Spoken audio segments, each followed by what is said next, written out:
जय हिंद दोस्तों, मैं आपका अपना यस अभी जो वीडियो लेके गया है एसएससी की भर्ती को लेकर। और आप सभी दोस्तों को पता है एसएससी सीजीएल के जो फॉर्म है वो निकल चुके हैं और जिसमें 14,500 से ज्यादा वैकेंसीज है। और इसमें आपको पता ही है पोस्ट के कौन सी होती है। ऑफिसर लेवल की लगभग सभी पोस्ट होती है। जो ग्रेजुएशन लेवल का इसका एग्जाम होता है और एग्जाम भी दो होता है, टायर 1 और टायर 2 का। लगभग सभी दोस्तों को पता है जो एसएससी की सीजीएल की तैयारी कर रहे हैं। और इसमें अलग अलग पे ग्रेड की अलग अलग वैकेंसी है। इसमें ग्रुप बी और ग्रुप सी की वैकेंसी है। और इसके जो नोटिफिकेशन है ना दोस्तों, आपको इस वीडियो में ना कैसे फॉर्म अप्लाई करना है सब कुछ आपको बताया जाएगा। इसमें नोटिफिकेशन है ना वो 9 जून को आए हैं और ये ऑनलाइन अप्लाई होने शुरू हो गए। तो जो भी दोस्त है वो ऑनलाइन अप्लाई कर सकता है। बाकी आपको मैं डिटेल में बता देता हूँ। आप जैसे ही इस नोटिफिकेशन पे क्लिक करोगे तो उसके बाद आपको ये दिखाई देगा। देखो, तो यहाँ पे फॉर्म के बारे में पूरी डिटेलमेंट दे रखी है आपको। कब से 9 तारीख से शुरू हो गया है और 4/7 तक है ये अप्लाई होने वाला है। 4/7 इसकी लास्ट डेट रहेगी। 5/7 को आप तक फीस पेमेंट अपनी कर सकते हो। जो ऑनलाइन 100 रुपये फीस है इसकी, कोई ज़्यादा फीस भी नहीं है। 100 रुपये फीस रखी है उन्होंने। और जो एग्जाम मतलब करेक्शन डेट आएगी, विंडो खुलेगी भाई, अगर आपने कोई मिस्टेक कर दी फॉर्म भरते टाइम तो आपको 9/7 से 11/7 तक आप कर सकते हो। और इसमें टायर 1 का एग्जाम 13 अगस्त से 30 अगस्त तक होने वाला है। और जो टायर 2 का एग्जाम है ये दिसंबर में होने की संभावना है। मतलब ये टेंटिव डेट है तो हो सकता है थोड़ा बहुत चेंजमेंट हो जाए, लेकिन चेंजमेंट होना बहुत मुश्किल है। रेयर ही चांस होते हैं। लगभग इसी टाइमिंग पे आपके एग्जाम हो जाएंगे।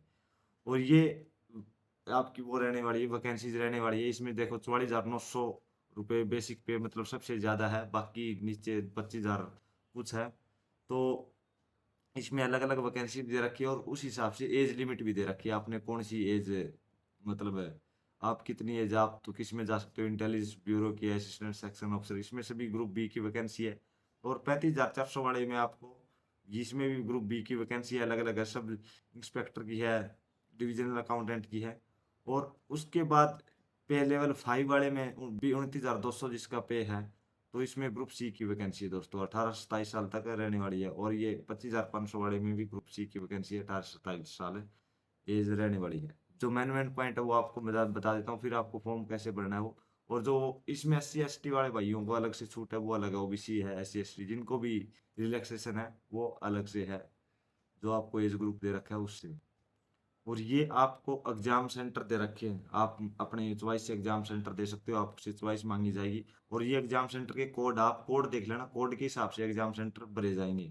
ये अपने एक बार कोड देख लेना। जैसे भागलपुर का है 3201, मुजफ्फरपुर का है 3205, ऐसे ये कोड सेंटर के हिसाब से आपके ये आपको अपना एग्जाम सेंटर देना पड़ेगा। और लगभग जो आप चॉइस दोगे उसी में आपके जो एग्जाम होने वाला है। टायर 1 में आपका ये सिलेबस रहने वाला है, सामान्य सिलेबस रहेगा टायर 1 में तो। और 1 घंटा आपका एग्जाम का रहने वाला है। टायर 2 में अलग अलग हिसाब से, जिसमें टाइपिंग भी, जिस पोस्ट के लिए टाइपिंग जरूरी है वहाँ पे टाइपिंग भी होगी।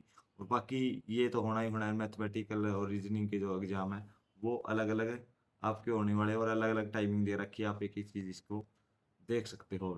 तो ये सारा कुछ आपको देखो, ये टायर सेक्शन 1 में, सेक्शन 2 में, सेक्शन ये अलग अलग दे रखा है। तो ये सभी आपको क्लियर करने पड़ेंगे।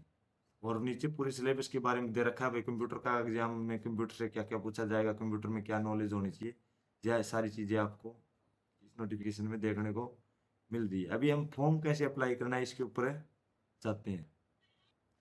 तो दोस्तों आप जैसे ही एसएससी की वेबसाइट पे जाओगे, यहाँ पे आप लॉगिन या रजिस्टर के लिए क्लिक करोगे तो वहाँ पे 1 टाइम रजिस्ट्रेशन के लिए आपसे बोला जाएगा।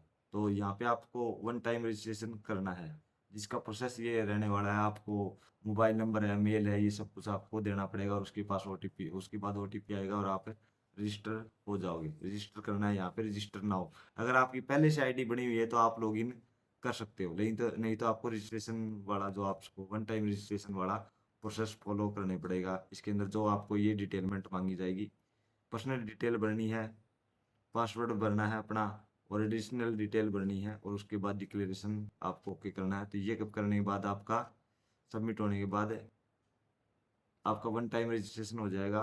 और उसके बाद आपको ये देखो, ये जो पर्सनल डिटेल में ये सारा कुछ फॉलो होने वाला है। लगभग आप जिस भी दोस्त ने SSC का फॉर्म भरा है तो ये आराम से अपना कर सकता है। ये आपसे सारा मतलब ऑनलाइन रजिस्ट्रेशन करवा रहे हो ना, उसी के अंदर है। तो 1 टाइम रजिस्ट्रेशन करते टाइम आपसे ये सारे डिटेलमेंट मांगी जाएगी। एक एक प्रोसेस इसके अंदर आपको दे रखा है। फिर उसके बाद आप जैसे ही आपका रजिस्ट्रेशन हो जाता है, जैसे ही आपका रजिस्ट्रेशन कंप्लीट हो जाता है, तो दोस्तों आपको यहाँ पे अप्लाई, ये जो क्विक लिंक दे रखे हैं ना, ये अप्लाई वाले पे क्लिक करोगे ना आप, तो यहाँ से आपको सीजीएल के लिए अप्लाई करने का ऑप्शन आ जाएगा। देखो 2025 वाला आपको अप्लाई करना है, तो इसमें आप क्लिक करोगे तो ये आपने रजिस्ट्रेशन वगैरह कर ही रखा है पहले से, ऑलरेडी आपने कर रखा है। अगर नहीं कर रखा तो मैंने आपको प्रोसेस बता भी दिया है। जैसे ही आप ये करोगे तो आपके सामने ऐसा इंटरफेस है ओपन हो जाएगा। देखो ये ऐसा इंटरफेस ओपन हो जाएगा बिल्कुल। तो इसके अंदर आपसे ये डिटेलमेंट, पहले आप ये चीज़ें अपने ध्यानपूर्वक पढ़ लो। ये पूरी आपको स्टार्टिंग में डिटेल दे रखी है। फिर उसके बाद फिल फॉर्म, आपको फॉर्म भरने के लिए यहाँ पे फिल फॉर्म पे क्लिक करना है यहाँ पे। फिर यहाँ पे जाने के बाद आपके सामने ऐसा इंटरफेस खुल जाएगा, जिसके अंदर आपको पर्सनल डिटेल भरनी है। आपके मतलब कैंडिडेट नेम, जो 10th की डीएमसी में है, नेम अगर आपने चेंज किया है तो वो अपना फादर नेम, ये मदर नेम, तो ये ऐसे आपको जो भी ये डिटेलमेंट मांग रखी है, एक एक चीज़ आपको कहाँ के रहने वाले हो, अपने जो भी विजिबल मार्क्स है, ये सब कुछ आपसे मांगा जाएगा। 10th में आपके मतलब कब पास करी है, कितने परसेंट नंबर है, सारे कुछ है आपको इस डिटेलमेंट के अंदर देना है। फिर उसके बाद आपको नेक्स्ट पे क्लिक करना है। जैसे ही आप नेक्स्ट पे क्लिक करते हो तो उसके बाद आपसे क्वालिफिकेशन के बारे में पूछा जाएगा। ग्रेजुएशन कर रखी है, किस ईयर में करी है, किस स्ट्रीम से करी है, ये सारा कुछ आपसे आप इस मतलब इस जो इंटरफेस है इसके अंदर आपसे पूछा जाएगा। और आपको रोल नंबर भी अपना एंटर करना है, जो रोल नंबर है आपकी डीएफसी के ऊपर है लिखा हुआ है, और इन जो यूनिवर्सिटी है उसका नेम भी आपको देना है। फिर उसके बाद जो परसेंटेज आपकी, कितने परसेंटेज आपने लिए हैं, तो वो आपको करना है। और जो जिन्होंने कोरोना काल में की है उनका लिए अलग से दे रखे, वो परसेंटेज दे रखी है, वो आपको अप्लाई करनी है। लेकिन कोरोना काल वालों में देखो, candidate who don't have their percentage mention on their marksheet on कोविड-19 वालों का आपको पता ही है, तो उसके लिए आपको अलग से ये परसेंटेज वगैरह आपको देनी है। दो ये आगे जिसकी सीजीपीए दे रखी है तो वो यहाँ पे एंटर सीजीपीए उनको एंटर करनी है।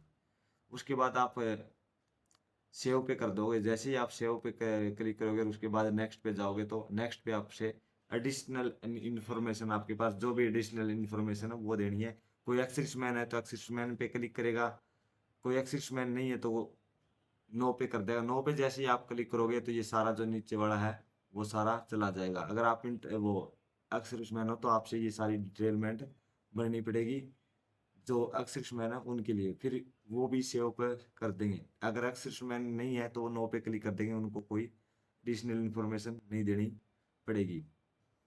और यहाँ पे से आपको एग्जाम सेंटर मांगे जाएंगे और आपसे ये कोड देना पड़ेंगे, और आपसे 3 चॉइस एग्जाम सेंटर की आपको देनी पड़ेगी दोस्तों। ये एग्जाम सेंटर की प्रेफरेंस देनी है। ये फिजिकल हैंडीकैप के लिए रखा है नेक्स्ट, ये फिजिकल हैंडीकैप के लिए है। बाकी जो भी आपका जो सर्टिफिकेट है वो आपको अपलोड करना पड़ेगा इसके अंदर। ये सारे जो भी है ये इसमें जो इसके लिए मतलब जिसके पास भी ये सर्टिफिकेट वगैरह है वो ही इसके अंदर वो करे, यस, नहीं तो आप नो कर सकते हो। जो यू आर से उनको यो कर दे, नो कर देंगे और सेव कर देंगे। उसके बाद आपके फोटोग्राफ है, सिग्नेचर है वगैरह, यहाँ से जो ये ऐप है ये आप क्यूआर कोड स्कैन करके अपलोड कर सकते हो। यहाँ से आपको अपलोड करना है। देखो ये पूरा आपको दे रखा है, जो आपकी मतलब फेस से वगैरह है, सारा कुछ ऑनलाइन होने वाला है, तो ये सारा कुछ आपको यहाँ पे करना है। और ये लाइव के फोटो अगर आप कैप्चर करना चाहते हो तो यहाँ से आप कैप्चर करके, आपके पास सही कैमरा वगैरह है तो आप कैप्चर खुद भी कर सकते हो। यहाँ पे आपको सिग्नेचर अपलोड करने और सेव कर देना है। ये डिक्लेरेशन फॉर्म है, ये डिक्लेरेशन फॉर्म आपको ये एग्री करना है, जो भी ये सारा कुछ है आपको ऑनलाइन एग्री करना है, और ये कैप्चा एंटर करना है और सबमिट कर देना है दोस्तों। फिर उसके बाद आपके पास प्रीव्यू आएगा ये पूरा फॉर्म। इसके अंदर आपको अपनी डिटेलमेंट चेक करनी है, आपने ये सही से फॉर्म भरा है नहीं, अपनी जो भी गलतियाँ हैं वो एक बार दोबारा से देख ले। और दोबारा से देख के जो भी आपकी पेमेंट वगैरह होगी उसके बाद प्रिंट पे ओके कर देना और आपका फॉर्म है सबमिट हो जाएगा। ये पूरा प्रोसेस रहने वाला है दोस्तों। बाकी कोई भी दिक्कत आए तो एक बार दोबारा आप साइट खोल के देख सकते हो। जय हिंद दोस्तों, जय हिंद, जय भारत।